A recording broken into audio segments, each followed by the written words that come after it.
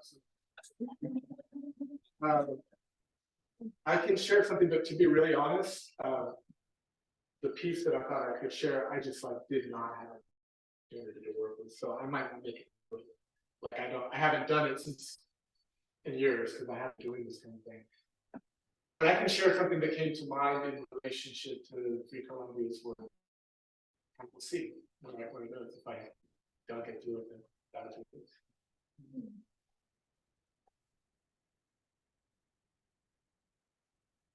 If I don't get through it, that's fine.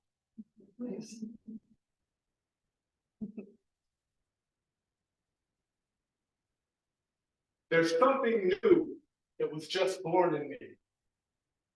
A painless birth, but what hurt came before it breathed. In the resistance of what wants to come, water breaking, I'm fighting trying to stop a flood. Damn, don't we fight it like crazy? Resisting the collapse of what's inevitably breaking, It echoes from the dirt to the top of skyscrapers. I can't give this up, it hurts. Whoa. But that refusal is exhausting. What we're really losing is all the energy it's costing. Yo. Energy that wants a new form. Baptized in fire. Let me introduce the newborn. Hi. I'm generosity unleashed. I'm a current that you feel within you finally release. I have the courage to say yes and say yes again and again and then see what's left. I'm the glance back itself, the inventory of wealth, the epiphany that after giving there's actually more on the shelf. I'm the witness of the mystery, and the moment it's clear that the mystery you're witnessing is actually just a mirror. Actually, it's just me, and naturally I appear from the ashes I am now passing through the wrapper you hear. I'm what the music industry has tried to harness for years, but controlling will only limit what my harvest can bear. And I'm now ready for that harvest, and the world's prepared, and technology's offering to help me start to get there. But you see, I'm free and fear that you'll lose something dear. I have no clue how much I really can produce if I'm shared. And so I say, give me away, consistent with my nature. Because I can't be owned by anyone, not indie or major, or better yet, I'm owned by everyone for all the savor. And if you really learn to use me, I'll produce much more than paper. And I'm not just in music, I'm in it all. I'm just appearing most clearly in what's most ready to fall, because that fall is like my fanfare, that's my beck and call. So stop dancing with the skeleton and let this world evolve. Because something's being born, we feel it. I know. We can see it all around us, so I'm saying let it grow. Yes, and it is. The child is getting big. It could happen at any time, and it just did. The gift lives.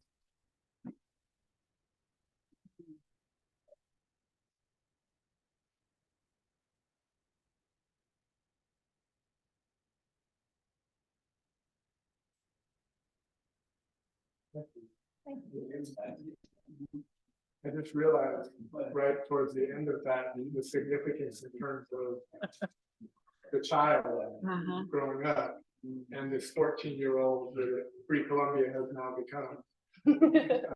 So it's exciting to see what does 14 look like as opposed to the moment of birth. And what does it look like to be 14 years in to collaborating something that Gary said was a gift to the future? What has been cultivated that now has brought in another way of doing things and the other than steps for that. So we'll have time to get to that in a moment. But yeah, I want to turn it to Soren, who's keeping this music thread going. Thanks, man. Owner Elias, can I have a tiny sip of your water?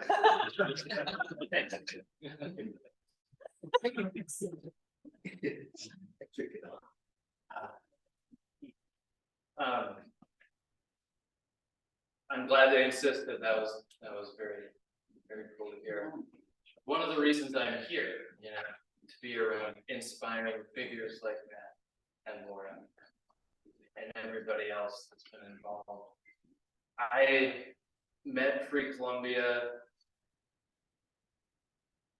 in the beginning, I guess. I've always been visiting a summer family. Martin's my best friend. I'm from Minnesota. So I come out here and kind of be like, oh, these artists are doing stuff. That's cool. I wish I could do that, but I'll just paint the barn. I got hired to paint the barn 12 years ago. Box music, be cool and paint paintings and do music and stuff. And then fast forward 12 years, I'm like, I'm gonna do it. But I didn't know I was coming to be a part of Free Columbia. I just knew I wanted to make a change in my life to follow my muse, what like Matt's talking about. I had an opportunity to do that, and I'm gonna take it. And then just piece by piece, here I was in upstate New York. There's Free Columbia, and there's space and the openness for me to pursue that muse with the support of a community. So here I am, starting that now, basically. I'm a saxophonist primarily, but I'll be exploring my voice and writing lyrics and songs. And I've had a long path as a musician from childhood, but as a solo musician, last year I explored writing a song and recording a song and mixing a song and releasing it. And I did every piece of the process. You know, I had a couple people play, but it wasn't so much a collaboration. It was just Soren's song. It's called Red Blood. You can find it on Spotify. But as this residency develops, it feels more and more like it wants to be an exploration of collaboration. So I've gotten inspired by some poems of a friend and a teacher who he gave me a book of poems that he's written his whole life, that if you want to write music to these, you can. So I got inspired by those, and I think I'm going to take those songs and write 5 or 6 songs over the course of these coming months. And Kai has graciously helped me to prepare a demo of one of those poems written into my original music that I can play here for you tonight. So I'll kind of set up and we can do that.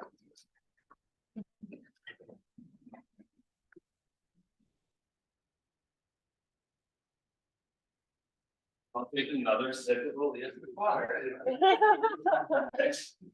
Oh, yes. Thanks.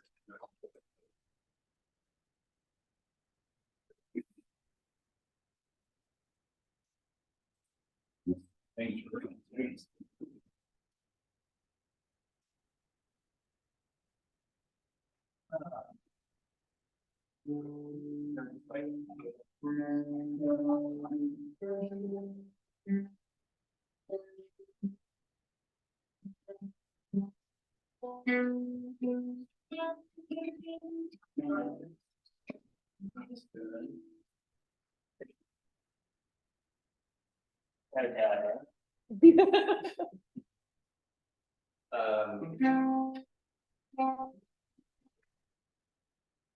Ready? Hold your course, friend. The sky is blue. The wind will help to guide you. Oh, I wonder. Oh, yes, I wonder. If the wind and the moon and the stars high are all alone, all ever need. In the morning will bring the sunlight again.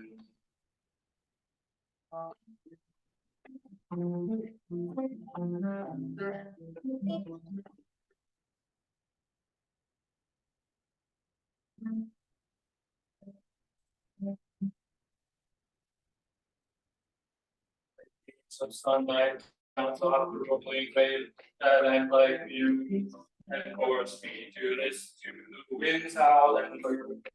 That silent sound, that auspicious sound, that life sound, that night comes with starry splendor and the crescent moon that almost touches the sea. And a voice says to me, hold your course, the sky is blue, and the wind will go to. Oh, I remember. Oh, yes, I will. The wind and the moon and the star-filled sky are full of moon. All and if the morning will bring the sun's light again.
So that's song one, we'll see what happens. Thanks. There we go. Okay. Yeah, it's a pleasure. Everyone. Oh, don't sit. Yeah, good to see you guys. Love you. Good to see you too. All right.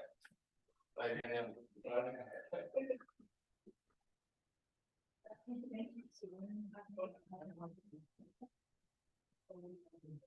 So we have this list, which is trying to keep us organized, but, I wonder whether Martin wants to say something about what you're doing, because you've been working here in this 11 Maple Avenue.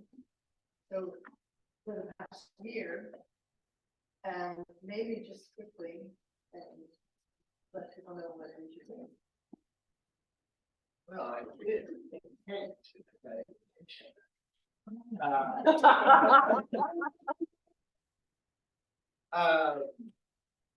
So I have a few missions in life.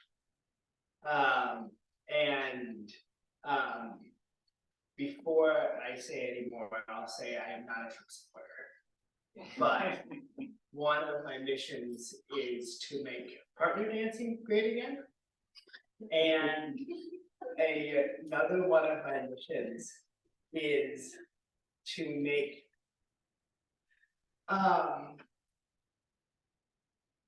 aesthetics great again.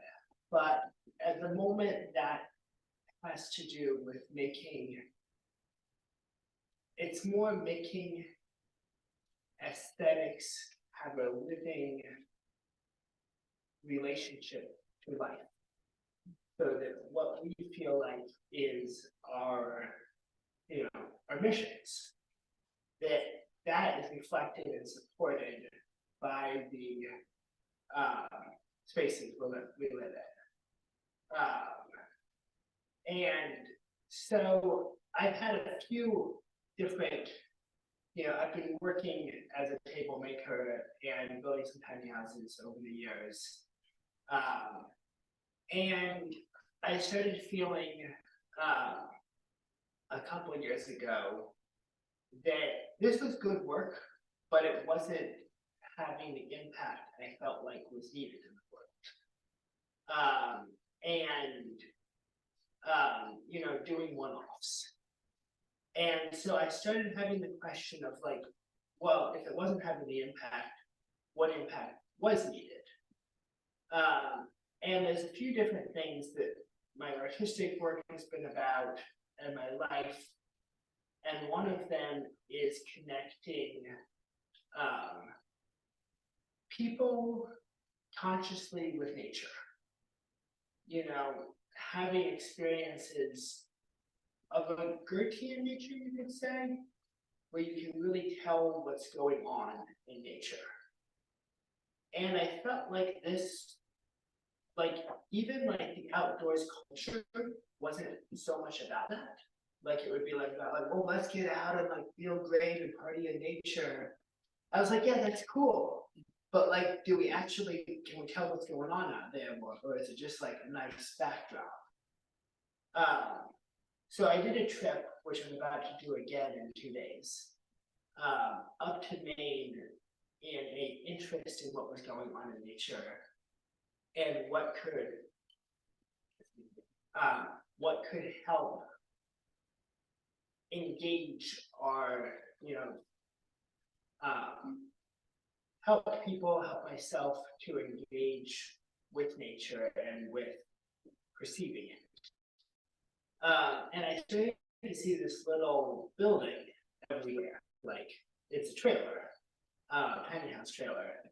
And I just see it, parked there in my mind's eye.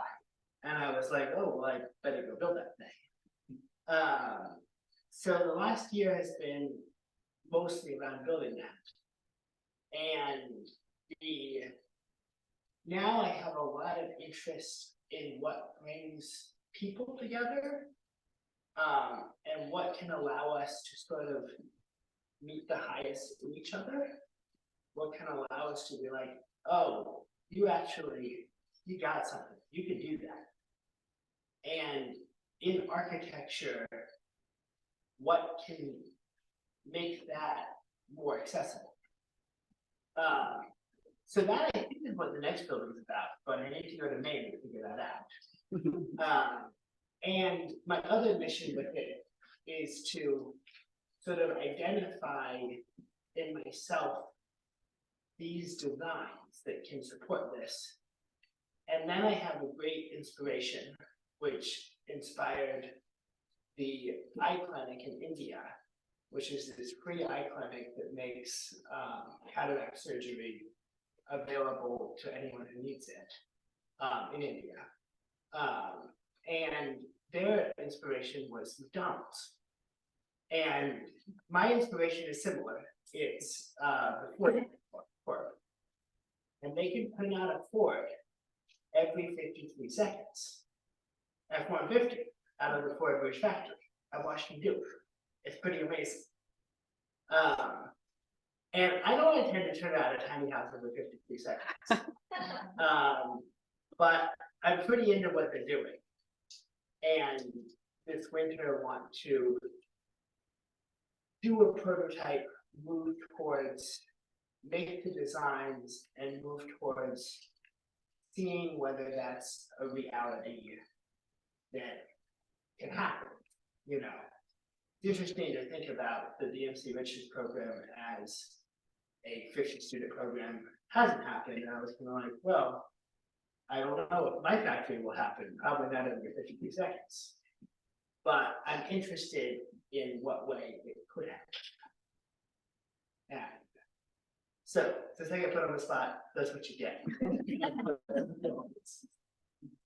Thank you. So, yeah, it's really great to see all of these impulses that have come together in this vessel that we call Columbia. I'll also just say that Amelia McIsaac is going to be teaching some children's classes and some fiber arts classes. And Free Columbia is in collaboration with the Village of Philmont for those. They'll be held up at the community center. And it's great that we will begin to have children's classes again. That, and then, okay, now, finally, we're getting to almost to visioning, but not quite, because Kai and I are gonna have an experience that's gonna kind of lead you into visioning. These paintings on the wall over here are the first 8. You count the one on the end with 8. The first 8 of a process called the metamorphosis of fear. And I've been working on it in a lot of different ways. It is the same thing that inspired Nathaniel last November to do the project that was at Light Forms with the moving colored light and music, and we had a chorus singing that. So I'm still working on it. I'm hoping to continue working on it with my collaborator Sansa Kritola in Finland. I went to Finland in June, but right now the project is in this stage where the metamorphosis starts on the left and then progresses from left to right. This is the midpoint right here. And in the metamorphosis, it gets to the facing of fear here, and then everything goes into chaos. So you might imagine that you had an experience like that in your life. But what I'm going to do is I'm going to, now that you've gotten this far in your metamorphosis, I'm now going to turn them around because they're painted on the other side. And the last 7 progress that in that direction. And I'll turn them one by one around. But to accentuate this experience, and we're gonna have to move a little bit before we do that. So there's it's gonna turn. Those people sitting there have to move all the way over here.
I was born in a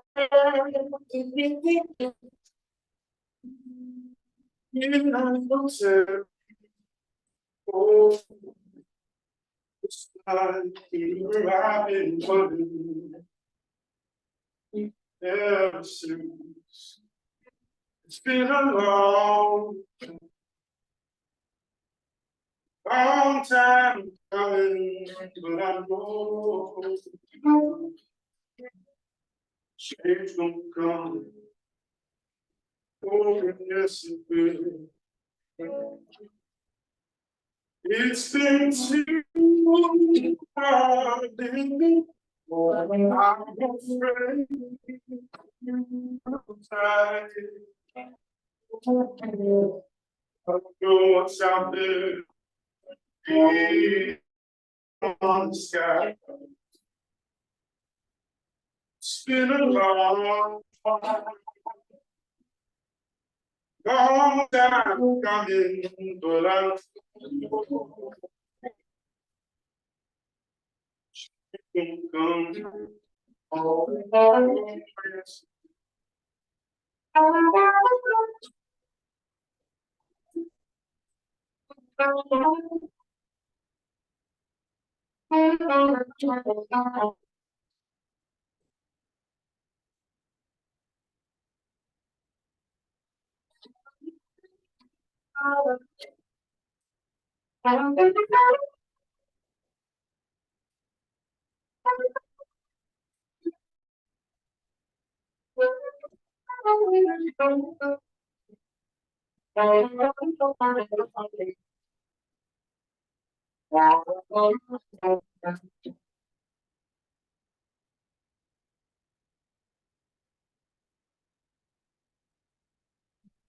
Thank you.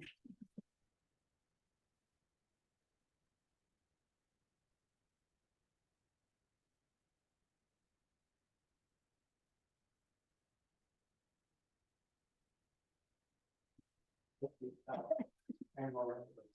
So,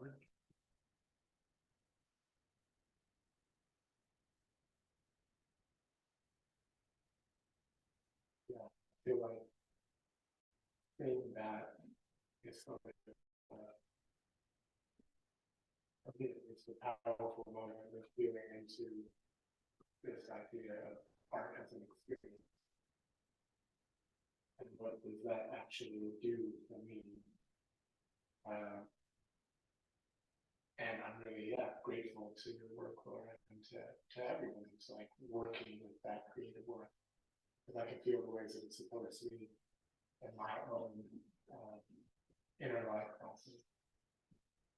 So we're going to take a really short break. We do want to leave enough time for a visioning process together about what the future could look like for Free Columbia.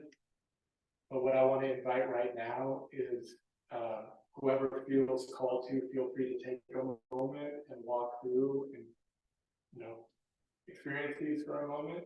And then if anybody needs to go to the restroom, that is in the house. If you don't know how to find it or where it is, you can ask me or ask Laura. And we can show you your way to that. And we're just going to take, 5 to 8 minutes or something like that. Then we'll come back and jump into a visioning process together. But yeah, feel free to take a moment. I just want to point it out. I'm sure everyone can feel it, but it's something that's really, for me, very precious. The space is different right now than it was before that. Like, notably different. And like, what is in the space now that was before that? Like, what are we sitting together in? Is this different? And I just want to leave that as a question because I think there's something really potent and there's a lot of possibility in this. So the invitation is sit with that, work with that, feel that however you like, use the restroom, step outside, we'll come back in a few minutes.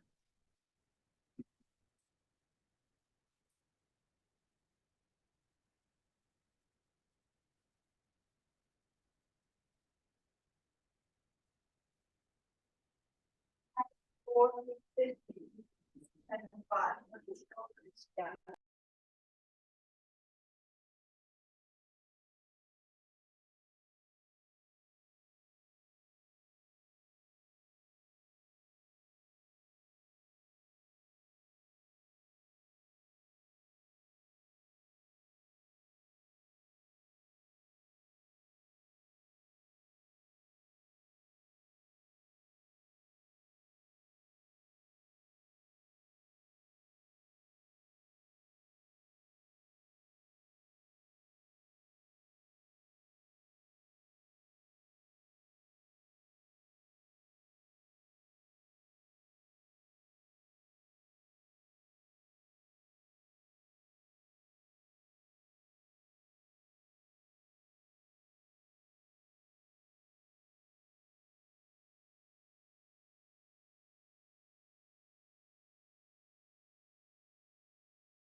Thank you.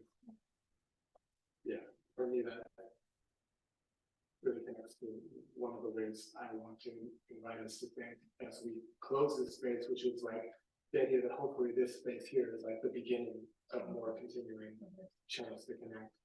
Not just like we did this once and we're gonna take these ideas and look at them in like a separate space with just those who work in Free Columbia, but this is really an invitation to everyone in this room and those who weren't able to make it in person today, to keep bringing ideas. Maybe we can think more about that.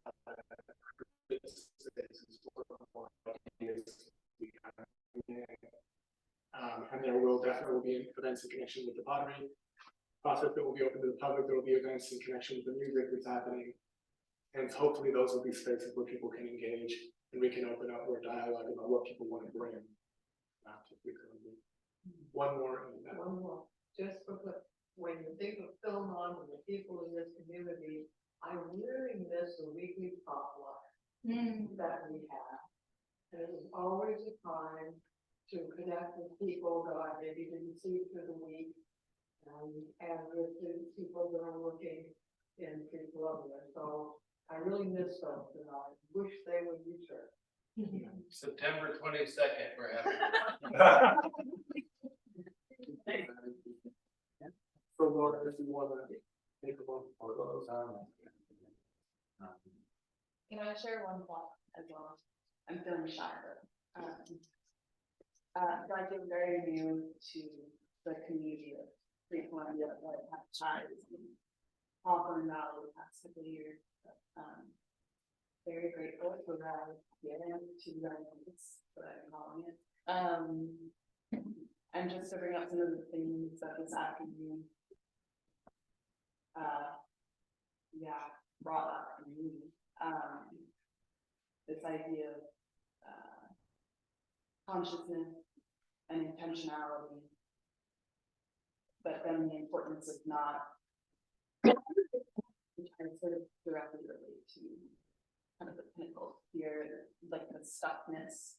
You know, sometimes you can be so steadfast and you're intentional about, but you actually end up being stuck and blocked instead. And so bridging that with, this, I guess, the grace that comes with surrendering to what is really happening. And it's, from what I got with Columbia, it's very much in this, like all of us, transformational moment. And then thank you to Laura Ty for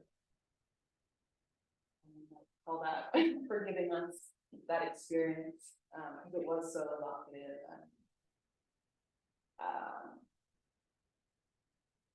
I guess with facing your fear, it is the moment I think of like Shiva, and not only destruction, but it's transformation, and kind of the moment you have that true encounter and you really go there, everything can seemingly be in shambles. But that's also where everything can be accessed in a new way and find new life. And more tangibly, so I'm an artist and teacher, and I guess what I would like hope to offer to Free Columbia is, which sounds like you're already doing. I'm not really familiar with everything going on, but programs with children and using movement and the outdoors and art and mindfulness. And I think as a Waldorf teacher, one of my struggles is the socioeconomics, that it's not this wonderful pedagogy that Sarah created, and the idea behind it is not necessarily accessible to all these children that I believe that we all need it. And so, finding bridges to be more inclusive. But thank you for it. I'm very grateful to be here. Accessibility and inclusivity.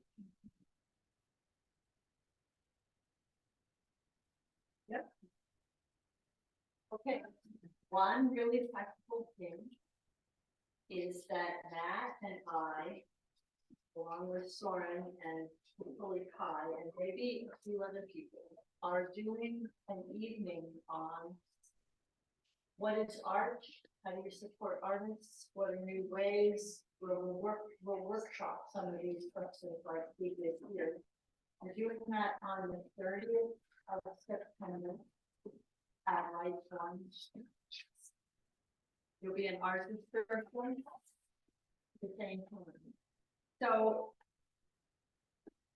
it's easy and great and wonderful to write things up on a piece of paper. But it would be great to see some people there. There'll be music and performance and new things, so September 30th. The last thing, I think, you're gonna play, right, one today, in about 1 minute. Sure. Before the- Play for dinner too, but yeah, we'll close that.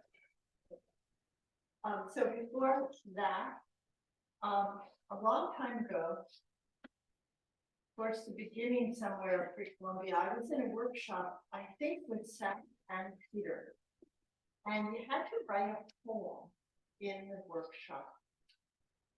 And somehow I think this poem might be good to post it. So, you had to write on self-reliance.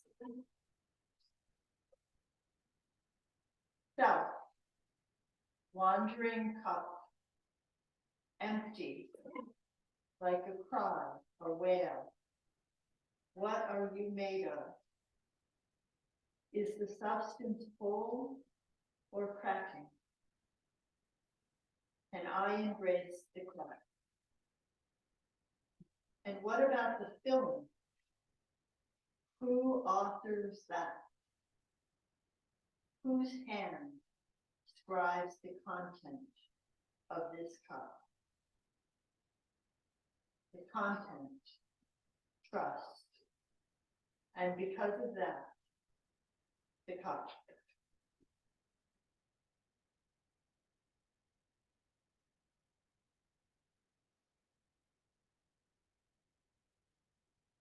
I have 2 more songs, fun cover songs for you that will play to transition us to dinner time.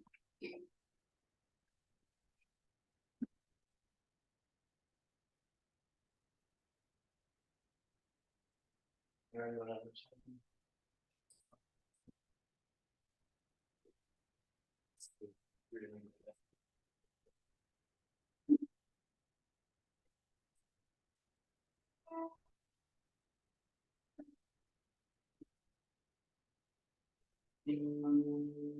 This is been while we do so many, then the space for the whole here will be followed by food right outside, and Stu and others are getting the pizza oven going, so there will be pizzas and time to connect and be together during the follow the music.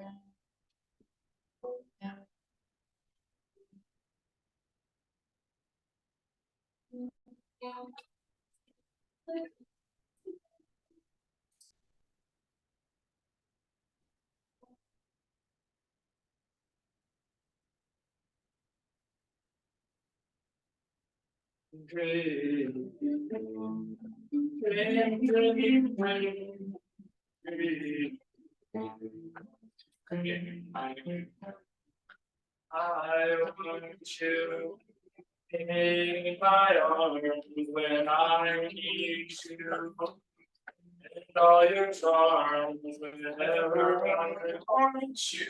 All I have to do is dream.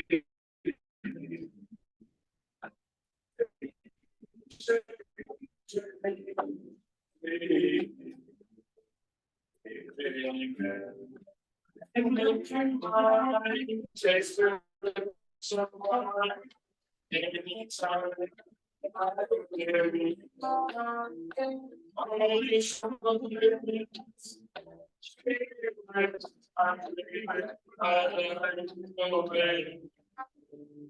I love you so that I could die. I need you so, and that is why whenever I want you, all I have to do is be you.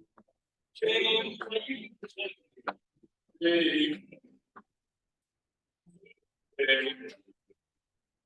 into my protection, so I anytime that I only show me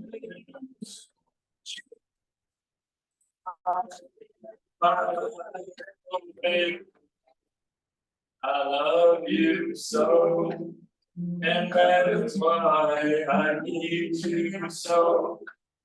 That I die whenever I want you. All I have to do is dream. Dream, dream, dream, dream.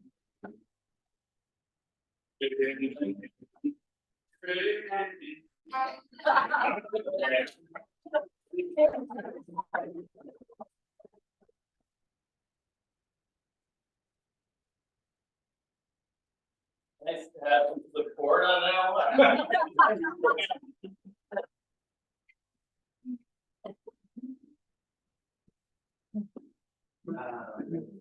So, we're changing, we're doing different versions of Free Columbia. And so this song is called One More Time. Let's go again. You'll see, it'll all come together.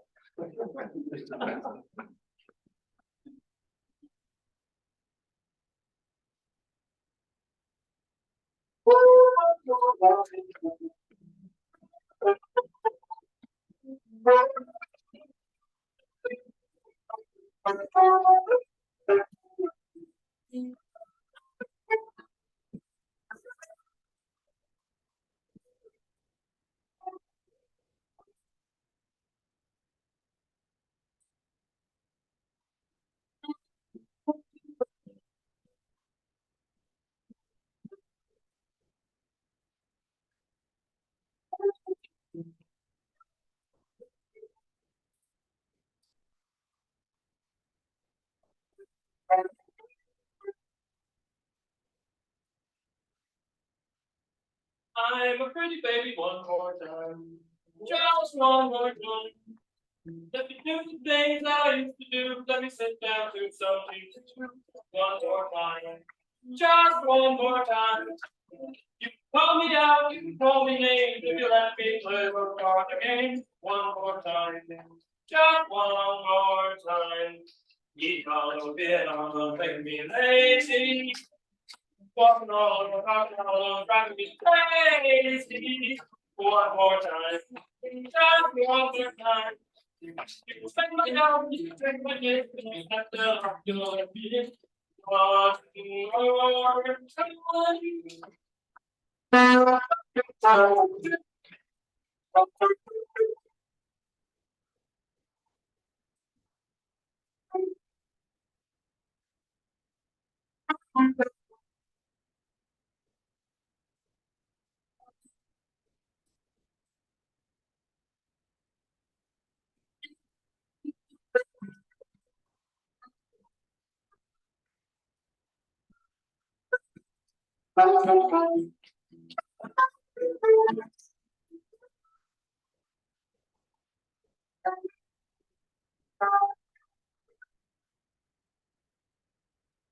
I'm waiting for one more time. Just one more time.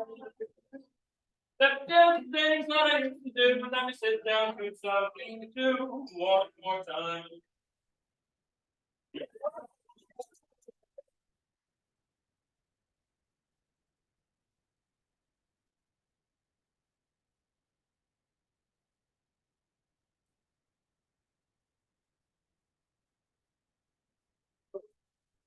Thank you all for coming.